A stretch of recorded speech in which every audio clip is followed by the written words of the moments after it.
Hello, guys. It's Shane Davis, 20-year comic book veteran. I'm here with another beautiful, lovely, sometimes she will make me a sandwich wife of mine, Yanzi Lynn. And today we're here to talk about the last days of the comic book industry, as the only thing they can resort to is cancel culture. Here we go.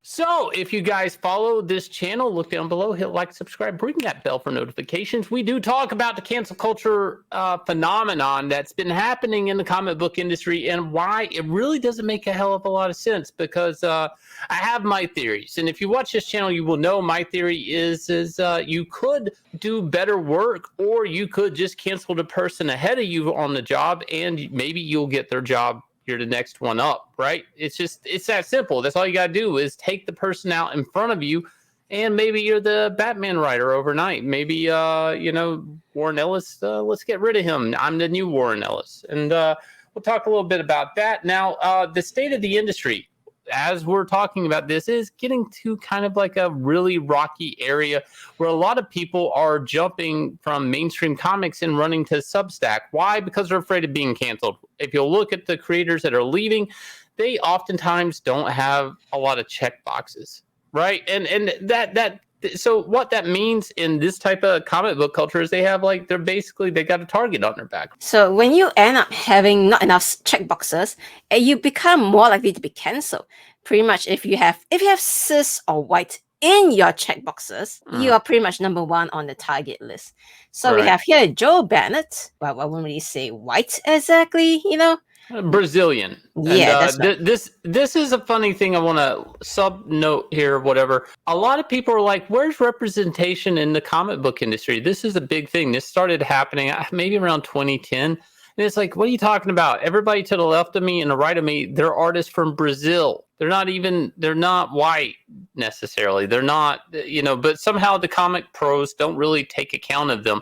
And you're going to go, why is there so many Brazilians in comic industry? It's like, it's a different economy. The dollar goes a lot further in Brazil. So, DC Comics purposely looked for a lot of Brazilian artists. No problem with that. But when it comes to, checkboxing diversity in creators, they really look past the Brazilians for some reason. Talking about checkboxing though, so Joe Bennett here decides to do something called a political cartoon, where it's very common to see one side demonize the opponents as caricatures. I mean, we've seen a lot of that happen, especially during the Trump administration, right?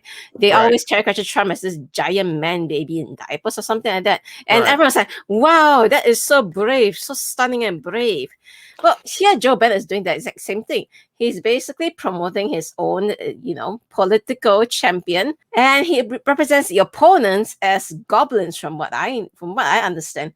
But for some people, they're looking at this and saying, no, those are not goblins. Those are Jewish caricatures. This guy is obviously anti-Semitic, which doesn't help because he did draw that one panel, which a lot of people say was like showing anti-Semitic view. But again, we go back to the whole fact that he's Brazilian, so maybe typos, all this thing, all the Jewish angle thing probably doesn't resonate very much on his culture. It's the same as if you ask someone in Asia, if you have some like a Star of David thing, it doesn't really resonate with us. It doesn't have the same potency or meaning as it does over here. And the points of the stars here aren't the same. The Star of David is I think a six-pointed star. Yeah, so these are not Stars of David in here at all. Or is this an illustration for Marvel Comics? I want to note that this is just a political cartoon on his own. It's just a political cartoon. And people do political cartoons all the time. And like I said, it's very common for you to demonize your opponents.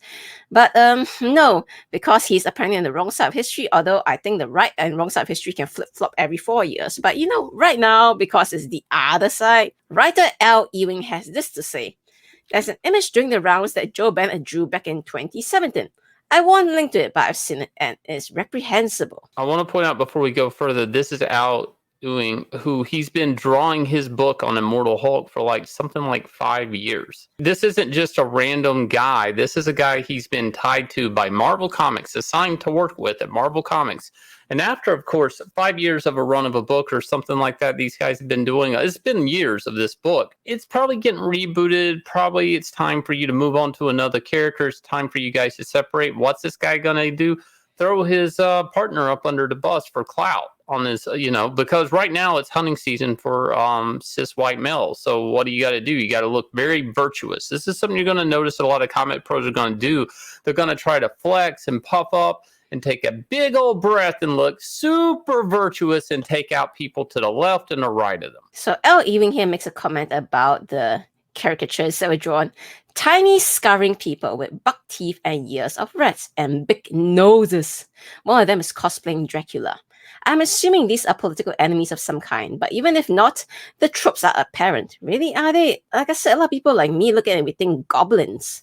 Human beings as vermin being exterminated, even if it's no longer up, that it was drawn in the first place, signed and so proudly displayed by Joe speaks volume. They weren't being exterminated in that drawing. They were actually they were running. being decapitated and stuff. But again, I think there's something very seriously wrong when you see big noses and all these certain features and you think only one specific group. But that was the strategic word he used, exterminate. He's painting a picture here. But anyways, it's whatever. I would like to point out the whole vermin being exterminated thing. I have seen more than one political cartoon during the Trump administration depicting his administrative team as vermin. So how come it's okay to do that? But it's not like there's not been cartoonists depicting Trump as a villain in Marvel and DC Comics and the companies printing it themselves. Like there was a MODOK situation where they were trying to put Trump in this MODOK. Some other things that I know DC Comics, that snuck in a little bit. I mean, here's the thing. Politics, it's one thing to put your politics in a work-for-hire assignment at Marvel or DC, but if off the clock and Marvel and DC aren't hiring you, you decide to do a political cartoon that's attuned to the climates of the country you live in. That's something at this point, you're taking something out of context, but as we see the creative writing genius of Al here, he's going to, shuffle the deck and lead the jury, so to speak. Yeah, so he's apologizing and saying, this isn't the first issue with Joe that I've been made aware of. I've spoken behind the scenes, but there's no comfort to the people at the sharp end of this kind of brutal propaganda. My lack of public visibility on this has let people down, and I apologize. In the interest of adding some material action to that apology, I've made donations to Rainbow Railroad and the Rainforest Trust. I understand it feels like an empty or insufficient gesture for those reading this. So here he shows proof where it shows his full name and shows he donated £2,000 to the Rainforest Climate Action Fund. Good for you, I guess. Hang on. What's that got to do with this? Here's the thing. Again, this is that big virtuous flex we're going to see time and time again. I had this conversation, I think, with Ethan the other day. I was like, what is it where comic pros came in and they're like, I'm a superhero overnight and my opinion on things matters. I mean, you write the Incredible Hulk or the Immortal Hulk, not even the Incredible Hulk. You write a knockoff of the Incredible Hulk, the Immortal Hulk. I mean, you're a work for hire guy that's just going to get tossed around. Like you're not like a virtuous guard of pop culture and social politics. I don't understand this. And you're writing a character that just gets angry and beats the shit out of things. It's like, what are you standing on here with your virtuous high guard? It makes no sense to me. Well, whatever they're standing on, Marvel is obviously behind it because Joe Bennett no longer working on Marvel's Timeless after posting anti-Semitic image. So they just went ahead and just called it anti-Semitic instead of saying it's a political cartoon. And here's the thing. I'm actually going to speak as a comic pro right here. If Marvel wants to go along with Al on this and Al wants to go along with this, then they should burn, as long as you're going along with it, destroy any copies of Immortal Hulk, not print it anymore. Because if you really think that strongly, don't donate to a charity. Don't take any royalties from that work. I mean, don't soil your pockets with the money from Immortal Hulk reprints. And Marvel Comics, if you believe this, and you believe this to be so out there and so true and such a crime, you should not reprint this work either. You should really commit to the bid if you're going to go down it. And that's just my take as a creator. This is disgusting behavior that's just there to look like you're very virtuous at the expense of somebody who hunched her back over a table 8-12 hours on one page for years for this guy, Al Ewing, he was tied up with. It's like, this is insane. And the fact that everybody's going to allow it to happen this way, it's like, if you had a problem with the guy, then stop working with him right away. Don't continue working with him for years. And then when the wheels fall off that scooter, it's time to throw him up under the metaphorical bus. It's like, why? Just so you can posture up. Who wants to work with this writer? Like, I sure as hell wouldn't. Not because I have any feelings on anything one way or the other, but the chances of this guy stabbing you in the back when it suits him, just so he can grandstand and look like, hey, hire me, please. Everybody on Twitter, give me claps. It's like, why would you roll the dice on this? Like, yeah. I mean, the last days of comics, I can tell you what they're going to look like. They're going to turn against artists versus writers. And this is getting there really quick. But anyways. Yep. Here is an example of more of people trying to cancel artists. So Steve Lieber, best known most recently for doing the Jimmy Olsen maxi series, right? Mm-hmm. He had someone tweet out this image on Facebook. He blocked out the creator, and we're not going to name who it is. You guys can go and figure it out yourself. The post has been deleted, but enough people mentioned it. Jeebus Creebus, look at all the unmasked folks at the Rose City Comic Con. I don't care if they're all vaccinated. Richard and I made the right decision. And then, of course, photo by blah, blah, blah. Interestingly, you want to talk about unmasked people at the con, right? Why don't you show like a general picture of the con? Why do you want to specifically show Artist Alley? And why do you want to specifically show Steve Lieber's art table? It's almost like you're calling out Steve Lieber and saying, you are not wearing a mask. You are a bad person. Right. So they didn't tag Steve Lieber. His name was not mentioned in here at all. But someone must have brought it to his attention. So Steve Lieber had to refute it. They usually don't tag you guys because they don't want to confront you on it. He was not. And if you do come along, you literally have to go on Twitter and search your name to find these untagged posts. And I mean, not most artists aren't doing that.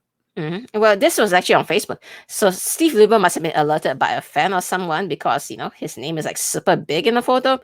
So a famous pro I've never met decided to post this photo on Facebook to show how wildly irresponsible everyone is at Rose City Comic Con, which they aren't attending this weekend. Whoa, none of these people are masked. That's true, because the photo is from 2016. Right. Cloud chasing, hello.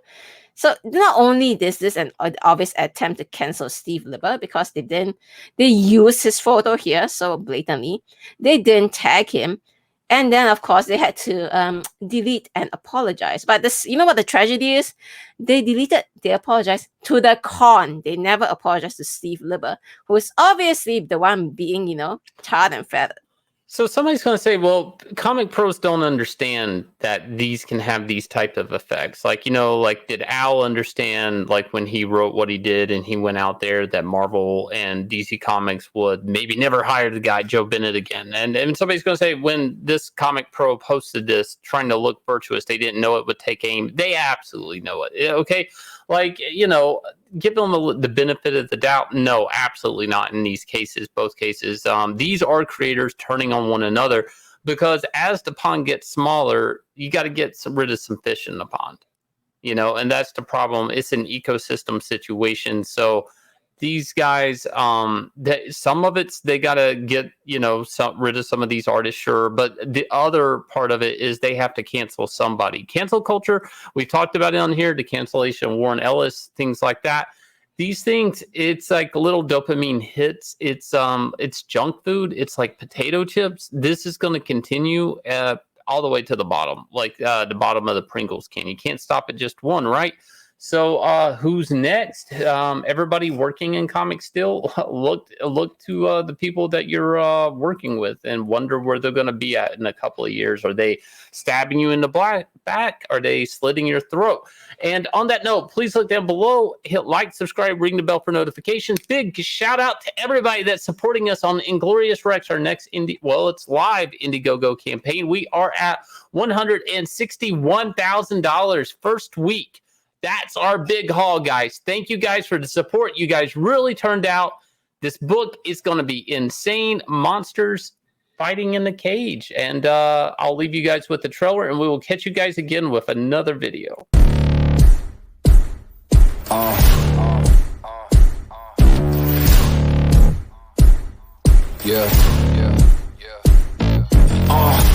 Pardon me and my tone. You can't step to my throne. They ain't working like me. I did this on my own. You asking where we been, huh? I don't know where to begin, huh? All this dirt on my skin, I just came here to win. I'm more than a man, I'm a monster. Somebody call a pastor, doctor. I got a 6 sense for imposters, so now I'm coming for the whole roster. It's not a game, why you playing with me? You could double back, lose track, try and hang with me. It must be in my veins, something you can't tame, cause I break the chains. Can't control me. I got the power.